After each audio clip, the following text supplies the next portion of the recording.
does he get those wonderful toys? I worked on a movie called Full Metal Jacket, which Anton Furst, the production designer, was on. So I got to know Anton very well and had a good working relationship. And the next thing, I got a call from the studio, would I come in to have an interview with Tim Burton? Put a lot of suggestions to him. And the next thing I got is I got the call to start. Anton roughly sketches it, goes to the director, gets his consent, he feels it's going in the right direction, looks good, then passes it over to us and says, like, John, is this practical? Can we make it work? And that's when we come in then. And the rest is history, really. A lot of pressure there because the time factor. We started late and you can't buy time. So we were up against it for a long, long time. This had to be ready, that had to be ready. I had a team of 12 people. So nowadays, that team would be, on a Batman 1, would be 112 people. So we've done quite a feat, actually.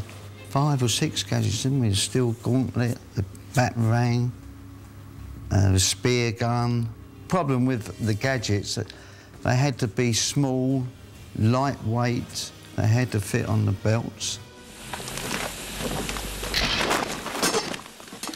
Everybody thinks it's fun, but it's about labour, cost, budgets, material, so it's not much fun till it actually starts to take shape, then you start to enjoy it.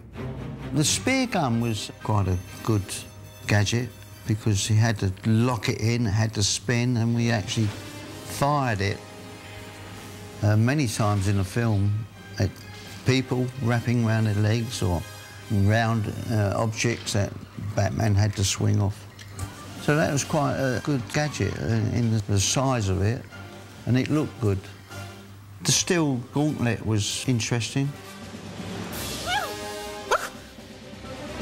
It started off at 18 inches, which looked ridiculous, so we had to reduce it to 9, and that had to fire out steel cables, click onto the steel cable, and then escape in the museum. So that had to happen in one sequence. I was quite proud of that. The batarang was another practical object that had to open up, and he actually froze it around people's legs.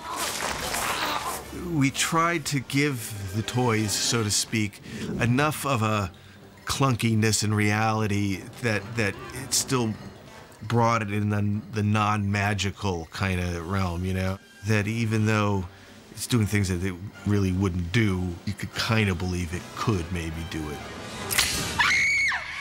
The Joker's gadgets, you know, Jack used to come to our workshop and discuss all the gadgets, try them out, and make suggestions how he felt they should be used or changed.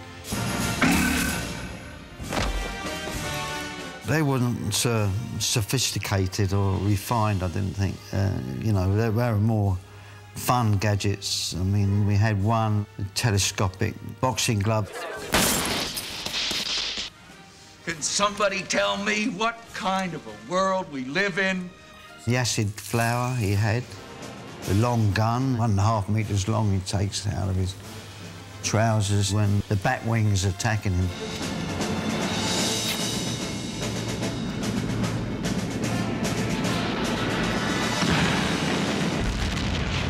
The Batwing, a lot of that was done model work by Derek Meddings. The Batwing was something that sort of came off of the drawing board, the idea of it being the shape of the bat symbol. And Michael White, who's the storyboard artist, I think it was Michael that came up with the idea of, you know, the plane had to fly down the street and then had to turn around, and he came up with that great idea of it sort of coming up and stalling in front of the moon and then coming down, so you had that sort of moment where it was like silhouetted in front of the moon.